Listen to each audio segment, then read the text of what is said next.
Democracy Challenge 2023 is powered by Citi TV, supported by Citi FM, and is sponsored by the Ghana National Gas Company, Bribi Crunchy Biscuits by M4 Foods, and SIC Insurance PLC.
Hello and welcome to the Citi Newsroom, live from our studios at number 5 Oula Hansen Lane at Tesano.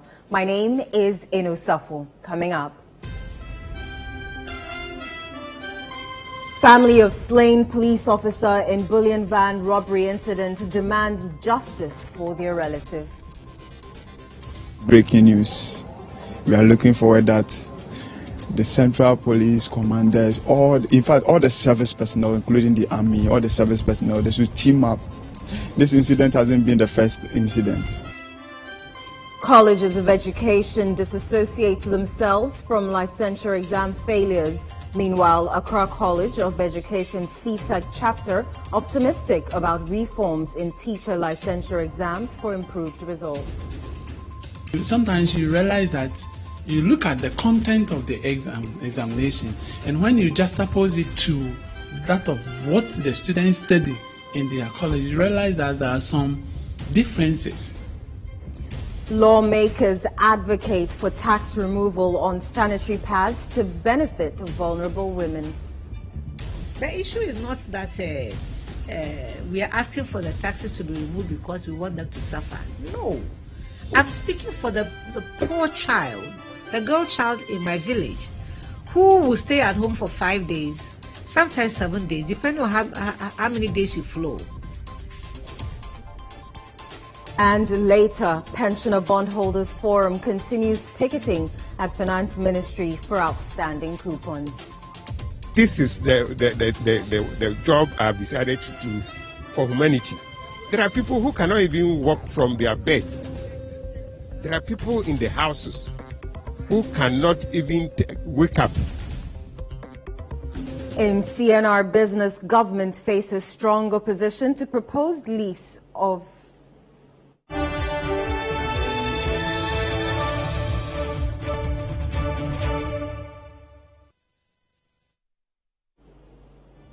In CNR business, government faces strong opposition to proposed lease of Tema Oil Refinery as industry watchers raise concerns.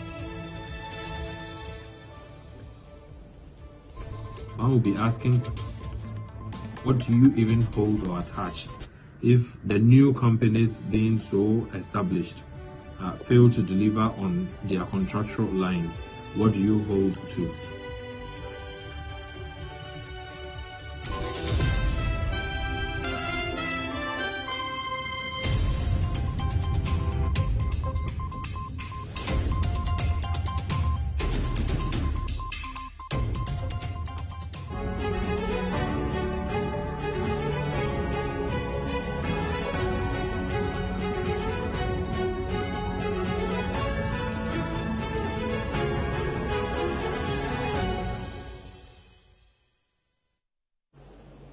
Many thanks for joining us. Let's settle for the details of our stories.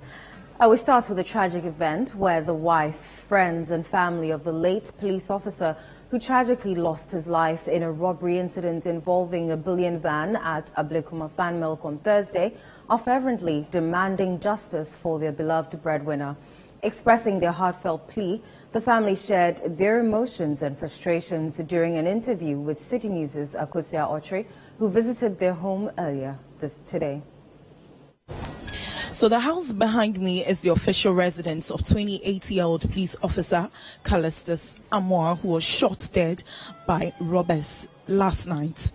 Now, as I speak to you, family, friends have come all the way to come and commiserate with the family of the late police officer.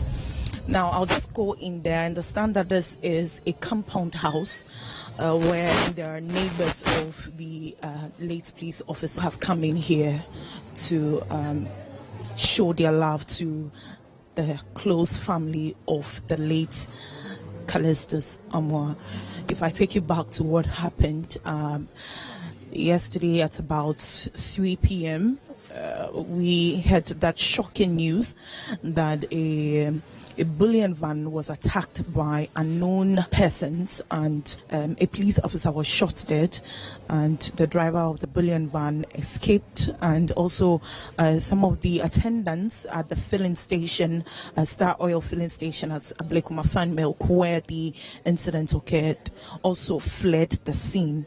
As we speak, the police, from their statement on Thursday evening, indicates that they are still on a manhunt for the unknown persons who perpetuated this heinous crime. And so as we speak, this is what is happening. Friends and family very shocked at what has occurred. So a delegation drawn from the headquarters of the Ghana Police Service and also the National Protection Unit, where Callistus Amoah was a part of, have been here at the family house of the late police officer to commiserate with the family as well. It is led by Superintendent Suleiman Asule, and would just take a listen to the interaction between the family and the police delegation. Commissioners need nani eba handle. And ne bibia abofrani ye juma no. Ye wo hu ya se no. Ye no no ene ye juma. E wo bibia wo no. And na nye omu nani nya kwan bai. Nti anapai ne juma e fo so no. Ya ba. Bibi se eto ya ye ne abusiafo no.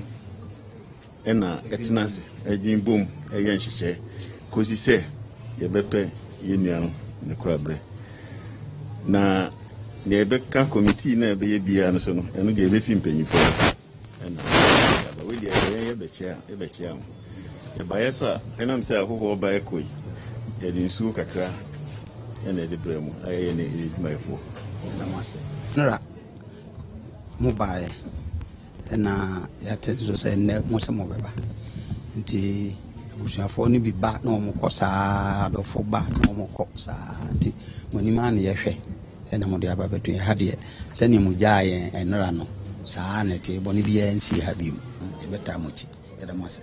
So we'll get to speak to some close associates of the late Callistus Amoah to just paint a picture of the caliber of person that he is, and also tell us more about his social life and how they heard of this news.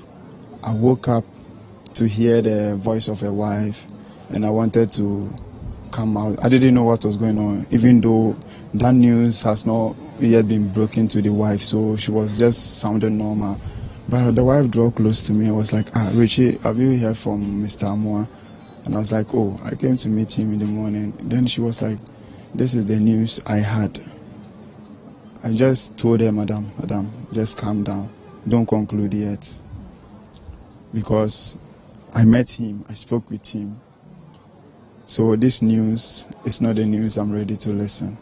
So just calm yourself down, go inside. You have a 1-year-old boy. I took the boy and I sent the boy inside my room just for me to on my TV to see that they are showing a video of him. As I saw the body, I didn't want the wife to know. But I just have to be quiet indoors then. It's very sad. It's the only brother I have in Accra here.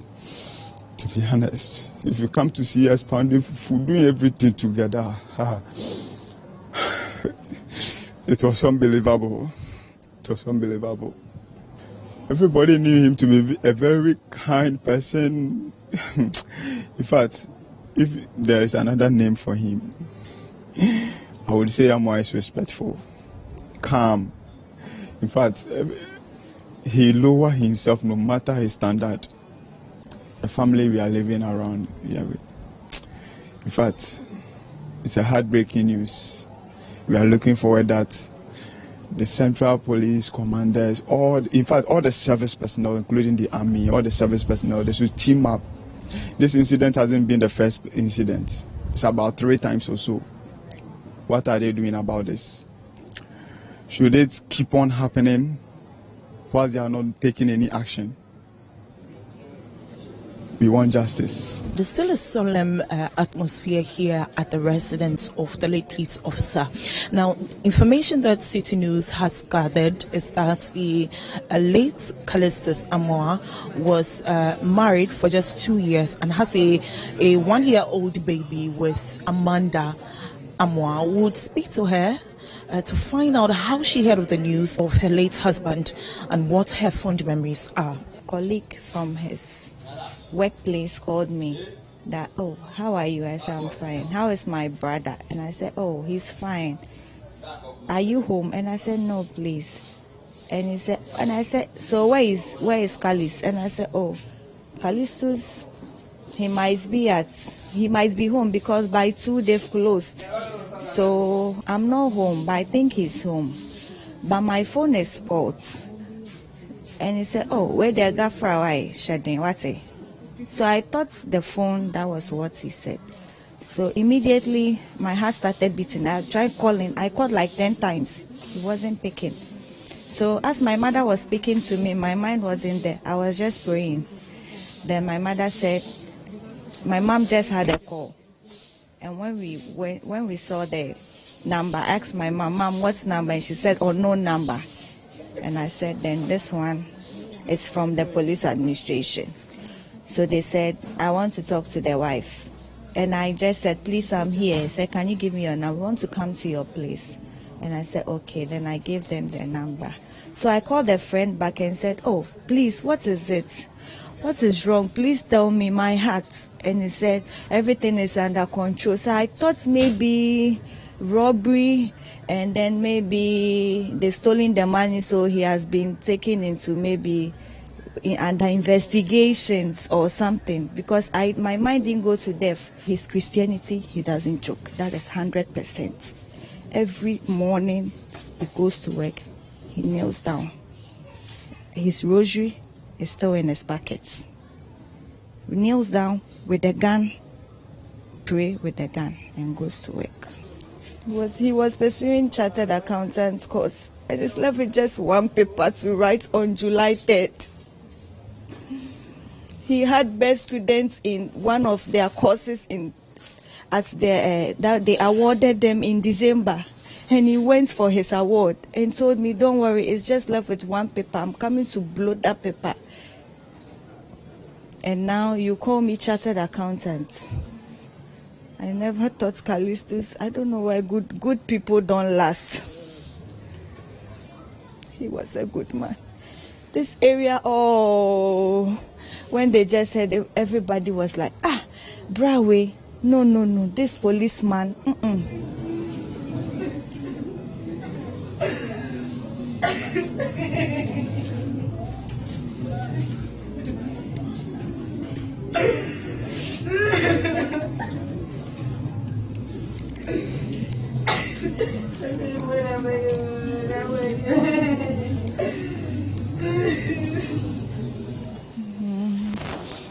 I think the Bulon fans, I don't know what to say.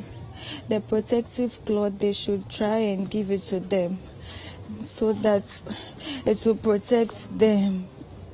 And always it tells me it doesn't understand why policeman there is only one who follow. But if it's military, there are plenty and they'll follow. So why is it like that? I don't know why good people don't last. Well, more people continue to troop in here to the family house of the late police officer to mourn with the family. for the wife, friends, and family of the late Callistus Amwa. They want justice to prevail. They want the perpetrators of the act be arrested as soon as possible. Reporting from Abofo here in Accra for Citi News, my name is Akosia Ochre.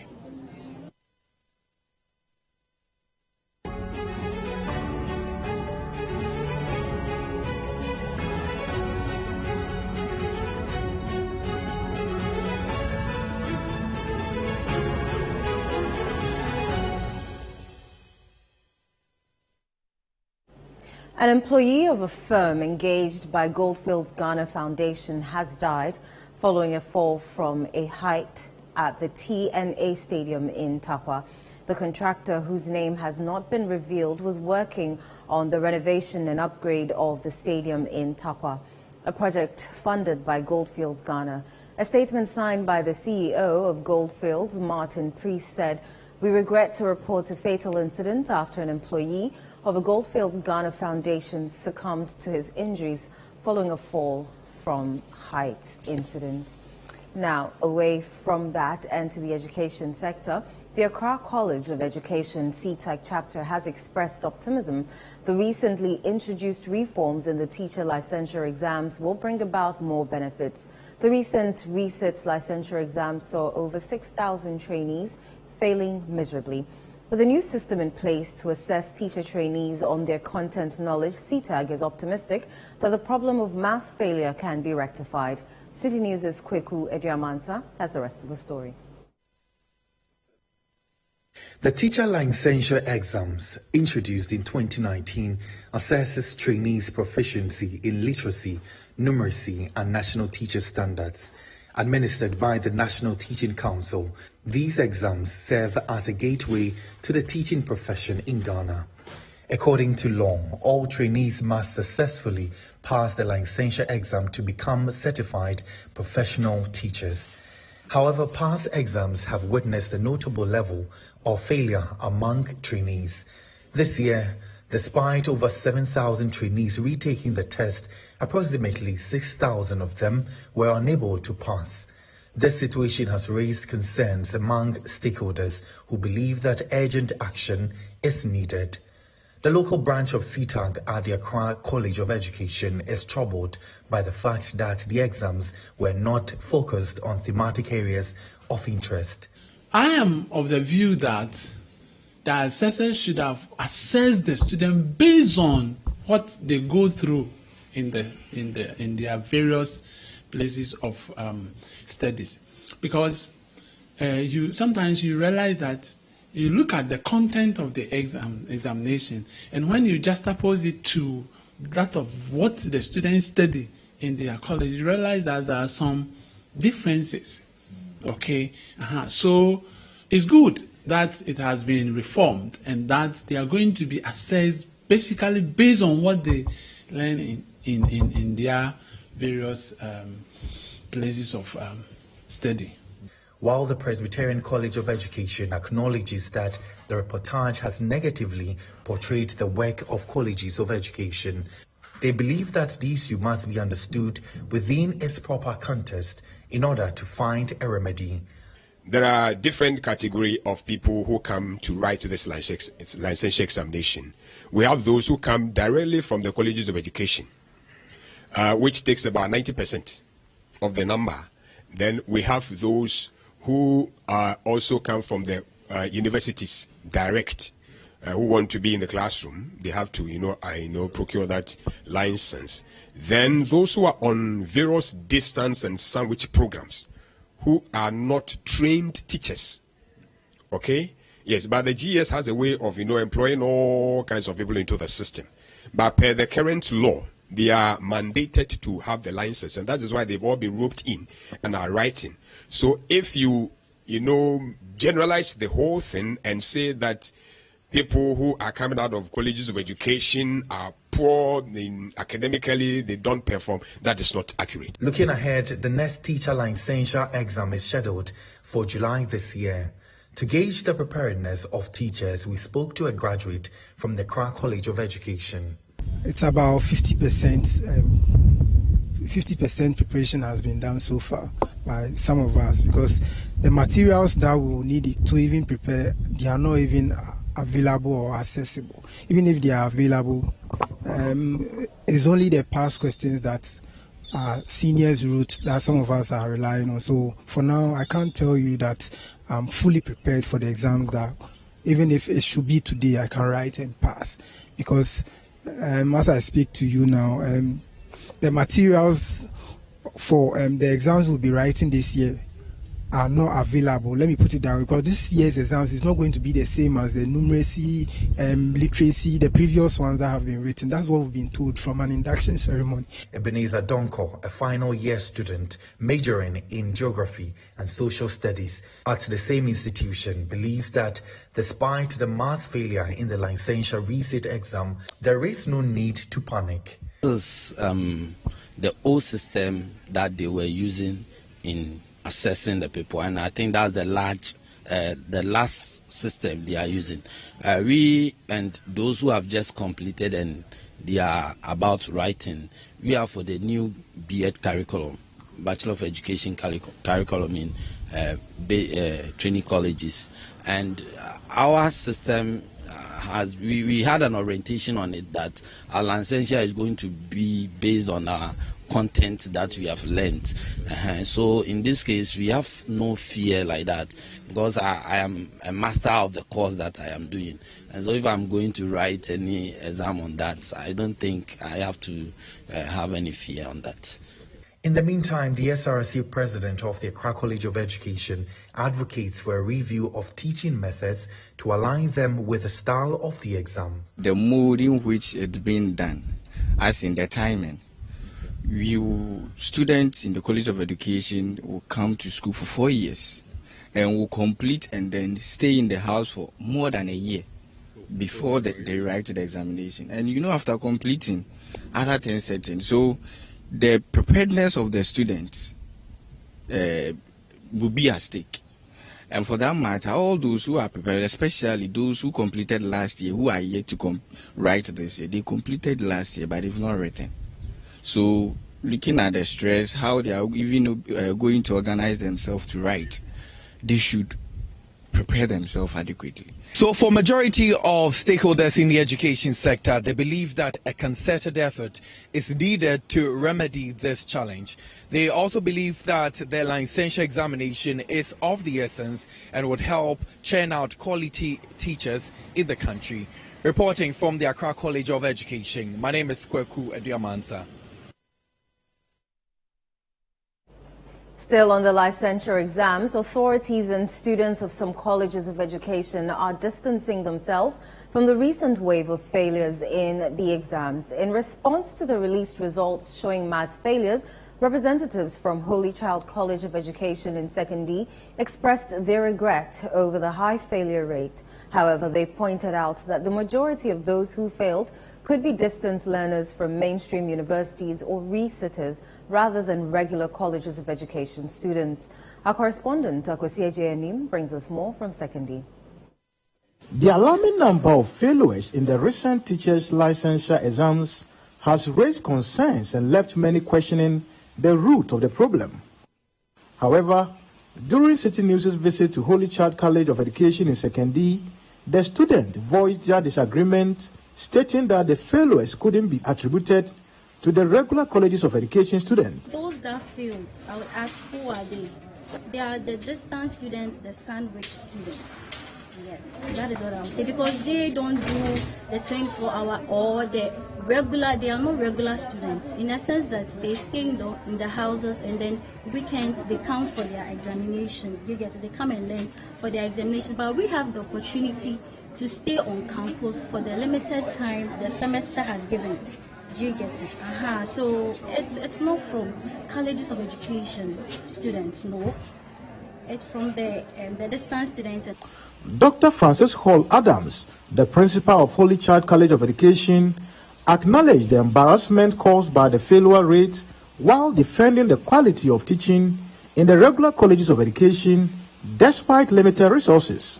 Teaching is not just any other thing that anybody else can do. It's a profession. And people who enroll in teaching must be adequately prepared before they go into the world of teaching. Because if they are not well prepared and they go out, the little mistake that they will make will affect the whole generation. The Holy Child College of Education has a lot of challenges, and one of them is a lack of halls of residence for the students. We don't have enough infrastructure. So most of our students, that is why we are not able to keep all the students on campus at the same time. And our population is so huge, and we need assistance for, in that area for halls of residence. We don't also have bungalows for tutors. Most of our tutors are staying outside, and we need all this so that the school can move on. At the moment, when you come to Western region, Holy Child College of Education is the only teacher training institution in the region. And more so, it is a female institution. So I would like to use this medium to appeal to benevolent organizations, companies, and well-wishers outside to come to the aid of the college.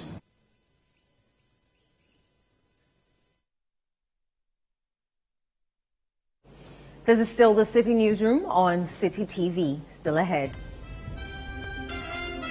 Lawmakers advocate for tax removal on sanitary pads to benefit vulnerable women.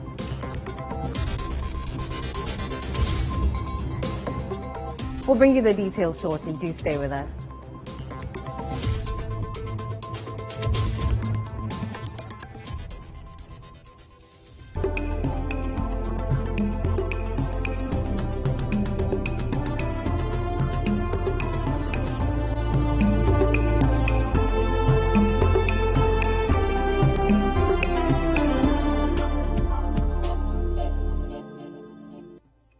Pepsodent is aware that globally, 1 in 2 children suffer from cavities. That's why by giving her Pepsodent, you're not only protecting her teeth, but also helping her grow up and thrive at every stage of her life with a healthy and confident smile, so she can succeed and achieve all of her dreams. Because every smile matters.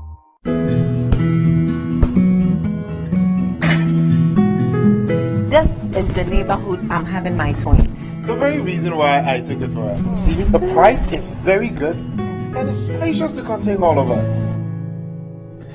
Alphabet City. Now I'm a landlord. I don't pay rent. And my Airbnb business is booming. To be panini, bank and I'm say Alphabet City. The pension pay 20%. The payment plan, I want to share just very smooth. This is a healthy place to raise our families and creating peace. Come on, be my neighbor. Alphabet City, the ABC of Home Sweet Home. Alphabet City is a classy and peaceful gated community in Sakumono. We have 24/7 top-notch security and high-quality access roads. We have 3 bedrooms and 2 washrooms, 3 bedrooms and 3 washrooms with boys' quarters. We have 3 bedrooms and 4 washrooms. We have 2 bedrooms and 2 washrooms, all with beautiful kitchens and kitchenettes. Call Alphabet City on 0240-111119 or 050-44-99999. Alphabet City, the ABC of Home Sweet Home.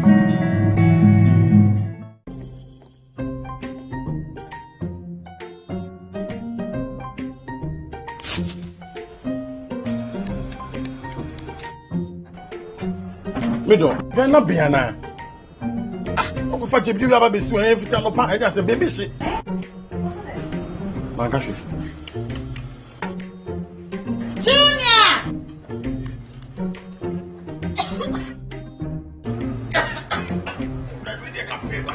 I'm saying so now for maybe the no. Sister Hospa, it's a winning gas. I'm using the why. Why?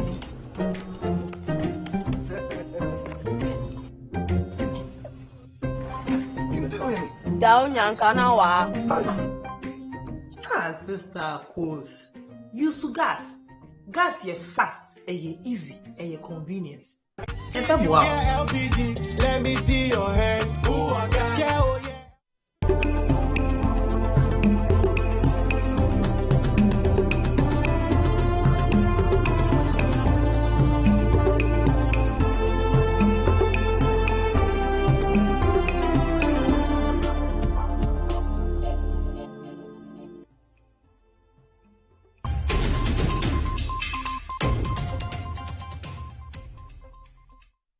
You're welcome back.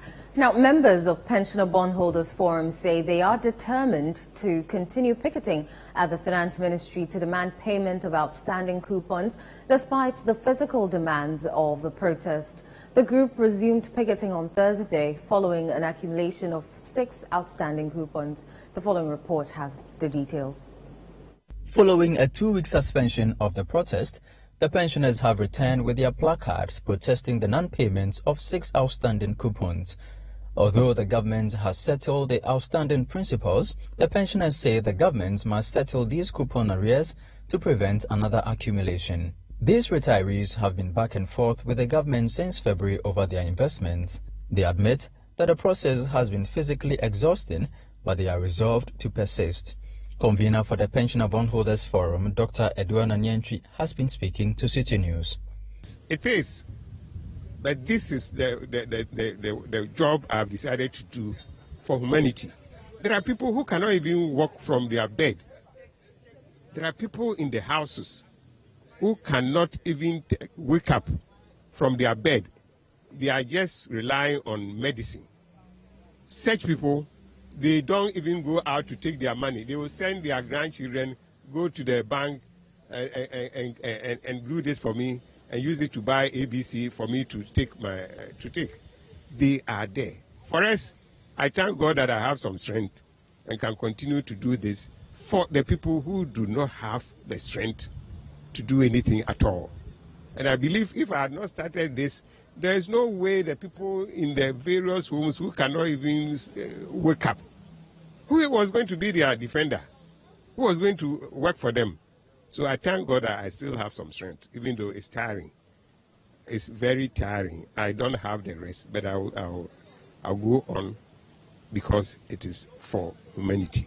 Despite Friday's rains, the pensioners braved the elements with their raincoats and umbrellas to participate in Friday's picketing. The picketing is the only language that I can say the government understands. Government paid us 3 of the outstanding coupons. That was February 6 and 13 February. And then later on, the 20th February one. We hadn't started the picketing. That was paid through coming here, writing letters to government. That was paid. Then government stopped paying after complaint. After all this, government stopped paying. And we had to come here and picket. And when we picketed the first time, we got the payment that was due from 1st March to 8th May. A total of 22 coupons were paid. A total of 22 coupons were paid. And that was what stopped us from coming. And we thought that government would continuously now be paying it as and when it is due. Then government fell back into arrears again. Then we picketed here on the 1st June. And we got 5 coupons and 4 principals paid. Government assured us that from June, it has directed the Accountant General's Department to prioritize the payment of our coupons, which means when it is due, it will be paid without delays. We've waited. The 5th June one has not been paid. The 19th one has not been paid, and that amounts to 6 coupons outstanding now. Should government always let us come here before he pays? 6 coupons now outstanding. On Monday, there will be one more due. That will bring the total to 7. And then government will have from that Monday until Wednesday to settle all the outstanding 7 coupons so that the pensioner bondholders will not have to come here again on Thursday to pick it. My name is Charles Osukumi for Citi News. Some members of parliament have made a strong case for the removal of taxes on sanitary pads by the government to make it affordable for vulnerable women. This follows a directive by the Speaker of Parliament, Alban Bagbin, to the government to ensure the taxes on sanitary pads are scrapped in the mid-year budget review. Speaking to Citi News, the lawmakers urged the government to consider the order while initiating measures to ensure the viability of local manufacturers of the sanitary pads. Citi News' Ni Ayikwe Okan reports. In an interview with Citi News, some MPs supported calls for the removal of taxes on sanitary pads by the government while supporting local manufacturers to thrive. The issue is not that we are asking for the taxes to be removed because we want them to suffer. No. I'm speaking for the poor child, the girl child in my village, who will stay at home for 5 days, sometimes 7 days, depending on how many days you flow, who cannot go to school because she can't access that, and who stands the risk of going into transactional sex for some man to buy it for her because her biological parents or guardians are unable to provide them. So I'm not asking for much. Probably the AGI is not asking for much. That doesn't concern me. I'm just saying that what can the state do in the meantime for the vulnerable in our community who do not choose to menstruate? It's not like my red lipstick that I bought myself. It's biology. It's the physiological composition of the woman. This is how God made it, that every month we should menstruate. And if we don't menstruate, it's a problem. We have to go and solve it. And because we menstruate, so we can have you and everyone else who is speaking on this matter. It is our menstruation that ensures that there's procreation. So if we are having a challenge with that, I'm asking government to take a second look. It's not everything that we have to tax. Let me give you a clear concern from a woman in Tamale. When the speaker went for his 30th anniversary celebration forum at the UDS, when the public was asked to contribute or to, as it were, ask questions, a lady came out and her concern was, is it a punishment to be a woman? That because she's a woman, she has to pay extra to buy a pad, and that wouldn't have been possible for the fact that members of parliament pass an act or more or less impose a tax on sanitary pad. That is why she's supposed to pay that much. But we couldn't answer it. And I do agree with them that, look, there's a need for that tax to be scrapped. Yes, AGI have raised a concern. But you see, as a country, as members of parliament, as ministers and as executive, we can compensate them in another way. We can give them some kind of incentives to still make them competitive, okay, without necessarily imposing this kind of taxes on sanitary pads. During proceedings on Friday, the first Deputy Speaker of Parliament, Joseph Osei-Owusu, announced that the Speaker of Parliament, Alban Bagbin, has directed the Business Committee of the House to program the promotion of proper sexual human rights and Ghanaian family values bill before the House either next week Tuesday or Thursday for a debate. The proper human sexuality and Ghanaian family values bill be programmed for Tuesday or Thursday, or whatever it is. It must be on the other paper next week. And that Tuesday, the motion for second reading of that bill should be programmed for Tuesday or Thursday. These are the directives of Mr. Speaker. So. During deliberations on the business statements presented to the House by the Majority Chief Whip Frank Anodrompre for the upcoming week, the House proposed that the Ministers for Works and Housing and Finance appear before Parliament next week Thursday to apprise legislators on measures being taken by the government against flooding in Accra and other parts of the country. This follows the directive of the Speaker of Parliament, Alban Bagbin, on Thursday for the two ministers to appear before the House. I will liaise with the leader of the government business, for us to reach out necessarily to ensure that we can have the two ministers in the House, preferably Thursday, because you and I know Friday, it's not often a convenient time, and we've dedicated Friday to the Minister of Roads to come and answer a lot of the backlog of questions. So we should be working towards Thursday. And prefer yourself, you're a member of the business committee, and so we will be talking in whispers and do the needful to ensure we get the two ministers to come upon the House. But Speaker, if I may, we also made a point, which the Speaker agreed with us, that in accordance with our orders, Order 1922, which says that committees should not necessarily be given referrals before they undertake what they are supposed to do. So, if you may indulge me, no instruction shall be given to a committee to do that which is already empowered to do or to deal with. Speaker encouraged the Committee on Works and Housing should also visit these places and be armed with the reality on the grounds, so that even whilst we wait for the two ministers to come and apprise us, we as a House will also have some good information on what the reality is on the ground. The minority members on the Works and Housing Committee of Parliament later addressed the media, accusing the Finance Minister of inadequately funding the Ministry of Works and Housing to undertake its operations.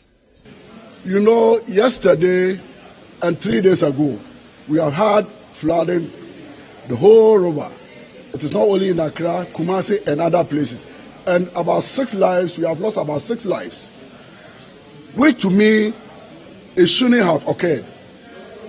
If you look at our budget for 2022, we budgeted for the Ministry of Works and Housing was given about 500 million Ghana cedis in the budget.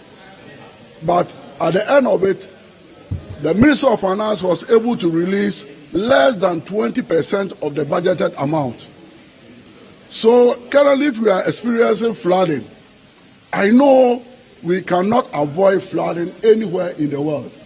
But the measure that we put in place to reduce the impact of flooding is what is the most significant thing. But this government has deliberately decided not to fund the Ministry of Works and Housing. Because how on earth can you release less than 20% of the budgeted figures to a ministry? And this amount is supposed to take care of all other things, not only the control of flooding. It is the Minister of Finance that is supposed to release funding to the Ministry of Works and Housing. So if the Ministry of Works and Housing is not up to the task and they are not performing, and we are experiencing the flooding situation that we are experiencing now, then all the blame should be put on the Minister of Finance. Reporting from Parliament, my name is Ni Ayukwe Okain for Citi News. You're still watching the Citi Newsroom on Citi TV. Still ahead. Timely intervention by police officers prevented an attack on Emmanuel Ejeanre, the Member of Parliament for Achimangwa-Beja South, by enraged constituents.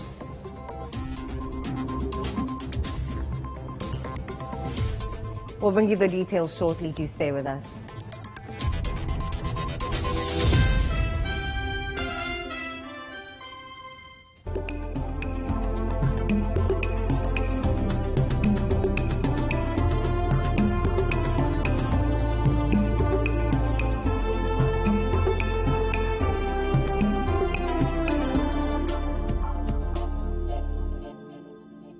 Dina, minya HIV in February 9.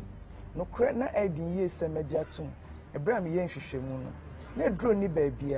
adom ne nti mfie nsia echi edro bai e wo Ghana Ampao ka brano mfie bi echi na antiretroviral no bi ni ho na anidaso ni ho ma yedache de ne adwene ho ani wu eda yanim me ne wo fa wareye mfie dunum die ono so HIV positive mfie dodo anyina mu antiretroviral yi ena wiase nyina gye atom se yamfa mre HIV mu awa na se hwe se ye ho ayefe ade ba akone se antiretroviral yi se wono ne pepepe se de ya kire wo na akutia HIV mu awa no abosumi sia wo yehwehwe mu a emma no brase na wontimi sanfa ma obi foforo na mom kai so be no mo aduru yi yes say nuanu mo HIV mu awa no bi se onum antiretroviral no ne yie yetime to asase mfie no ne aduasa.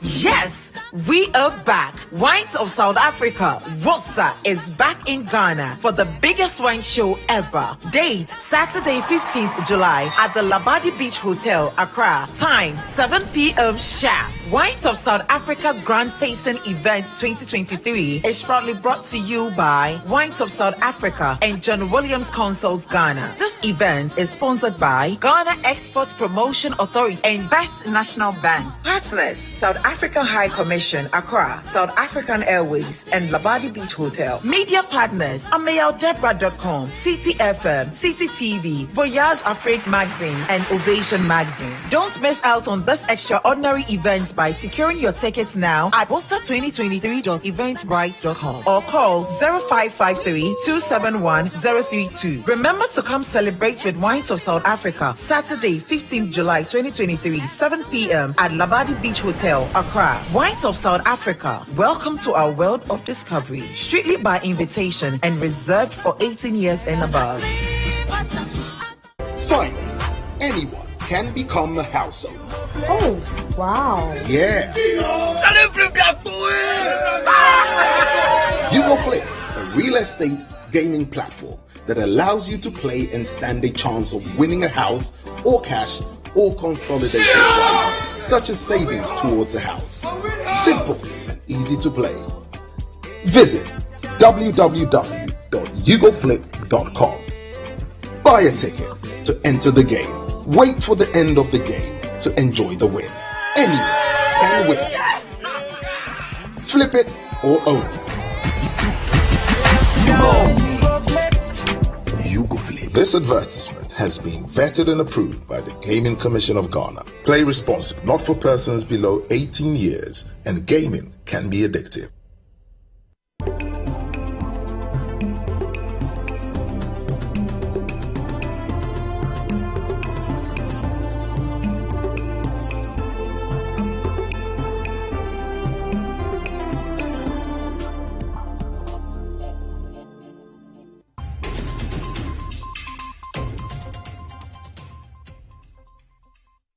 You're welcome back. The timely intervention by police officers prevented an attack on Emmanuel Ejeanre, the Member of Parliament for Atrema Nwabia South, by enraged constituents. The MP had visited the area one day after the recovery of the body of a 57-year-old man who had drowned in Wednesday's heavy downpour. Here's a report from Citi News' Ashanti regional correspondent Hafiz Tijani.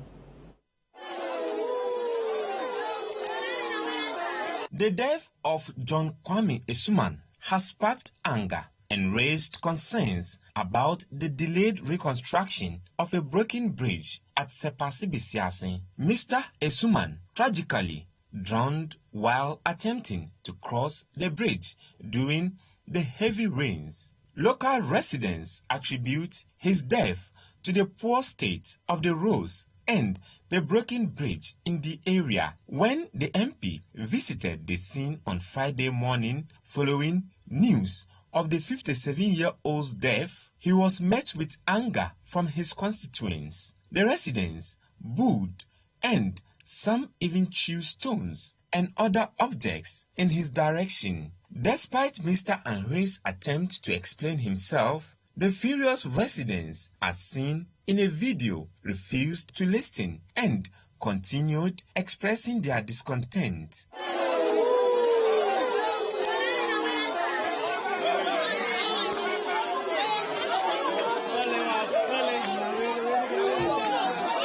The MP stated that without police intervention, the situation could have escalated further. Yesterday, then I had a call from the divisional command that he's gone to the place. And then there has been an incident.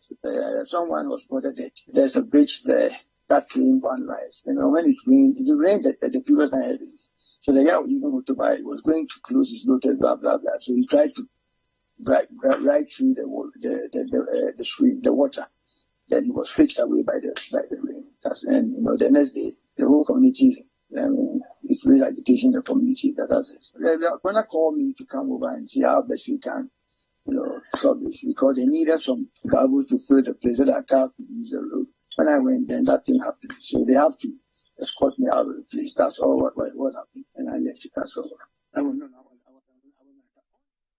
The Ministry of Fisheries and Aquaculture Development is urging stakeholders in the fishing industry to desist from politicizing measures put in place by government to address the issue of dwindling fish stock in the country. According to the ministry, fighting illegal fishing practices and the observation of closed fishing season, among others, will be effective when all stakeholders get involved. Citi News' Philip Nilate has more in the following report. The annual closed fishing season exercise was introduced by the government to ensure sustainable fishing practices. The exercise for this year will start from July 1 to July 31 for artisanal and inshore fleets. It will be extended for industrial trawlers to August 31. In a Citi News interview, the Deputy Fisheries Minister Moses Enim said the exercise must not be politicized. If we replenish the stock in the marine and then coupling it with the aquaculture development that we are doing, there will be fish for us. And it will mean that we will be increasing our import substitution, either close substitute or the actuals. So we reduce importation. We're importing some $200 million more fish. Why? It's the same CD we mount pressure on, and we want the economy to grow. Post-COVID, we will have to reduce importation of fish. Let us do this concurrent management measures together so we can reap. And then we reap for today and we reap for tomorrow.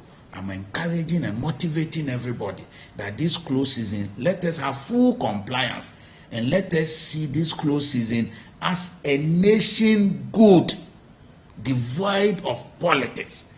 And what is good for this country, same as education, we should all come together to implement that. This, if we don't do it, our children will come and they will lash us with koboko because we could not take good care of the resources bequeathed to us by Almighty God. Our forefathers have done that. And this, let's also responsibly live within our environment. Mr. Enim further added that the government is working assiduously to ensure that the exercise is strictly adhered to. These are some of the management measures I talked about. We've strengthened our MCS, we are revising the law, and now we are seeing that we are not going to use fines that much. Because when you use the fines, they will go look for the money everywhere and come and pay and continue to what? Cause infractions. Now we say when you do multiple infractions, 1, 2, 3, we deny you your license. You can't. Some of the issues, we are using the administrative punitive measures. When you deny them license, it pinches them more than. Now we've told them your bycatch, which was 15%, we reduce it to 0%, which we know practically is difficult. But that is the extent to which they've pushed us to the corner and where we've also pushed them. This year, we're going to go out again with our usual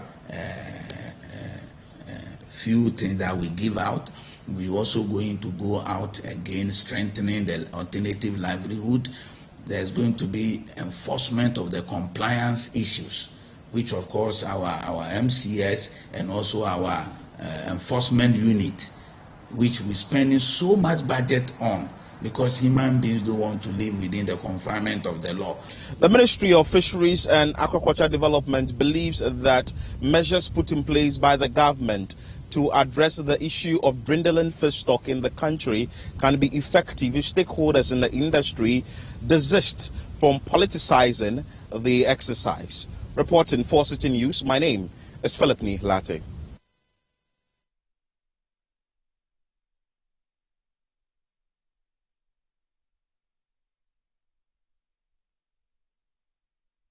You're still watching the Citi Newsroom on Citi TV. Up next is CNR Business with Nashi Kasiza.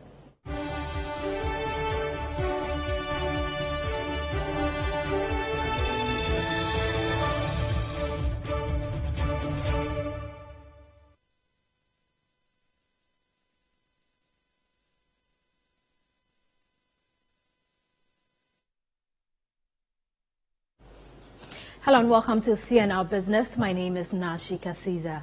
Now, there is a strong push for the government to abandon its proposal to lease the Tama Oil Refinery Tour to Torenco Asset Management TAM.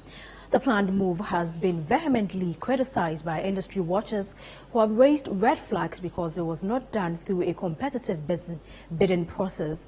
The latest stakeholder in the oil and energy sector to join the opposition is the Chamber of Petroleum Consumers, COPEC.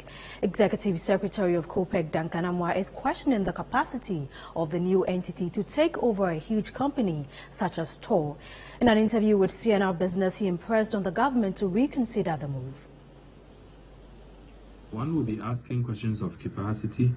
One will be asking questions of what do you even hold or attach if the new companies being so established fail to deliver on their contractual lines.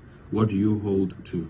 And so it becomes difficult to see how the new company that has just been formed, right, will be able to hold the assets of TOR, will be able to hold the day-to-day management and operations of TOR, such that when there's a contingency or a liability arising, there's something to hold to. We do not have that confidence in the new entity, and we are not surprised that the PPA has rejected this new entity and further referred to the Finance Ministry to work on. If they have any conviction that this entity has the capacity, maybe the Finance Ministry should be better placed to advise. But the PPA, as far as we know, from what we saw not long ago, is also not up for this deal.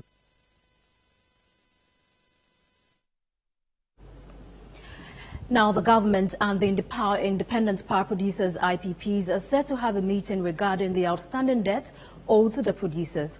This meeting comes in a response to a letter from the IPPs to the government in which they threatened to suspend power supply starting from July 1, 2023 if an interim payment of 30% of the debts are not made. The IPPs have expressed their inability to continue powering the national grid beyond June 30 if they do not receive payment to prevent a potential shutdown that could disrupt the power supply to the national grid. A meeting with the Minister of Finance has been scheduled for next week. The objective of the meeting is to establish a payment plan that will address the issue and avoid any power supply interruptions.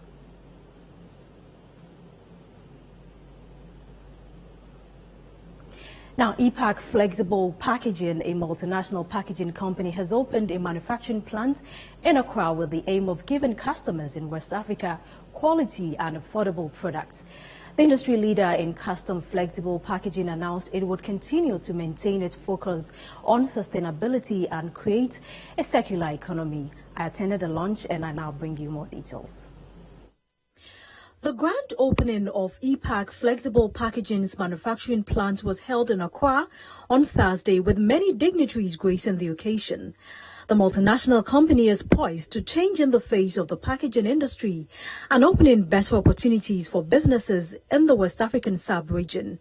Victor Sosa is the general manager of EPAC West Africa, and he said the firm is positioned to give customers in West Africa quality and affordable products. We're affordable and we're also a very good quality product.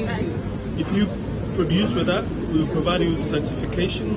That means you can export your products, you can sell them on Walmart, Amazon and all the international supermarkets. Yeah? So that's what gives us a competitive edge, being local with global expertise. I think we aim to transform it with exactly what I have said.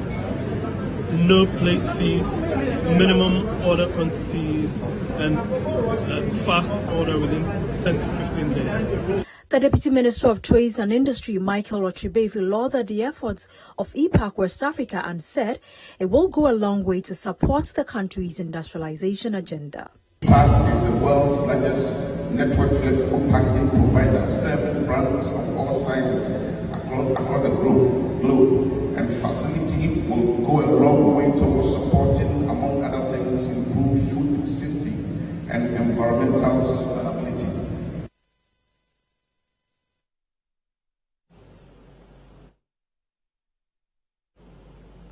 That's all for CNR Business. My name is Nashika Caesar.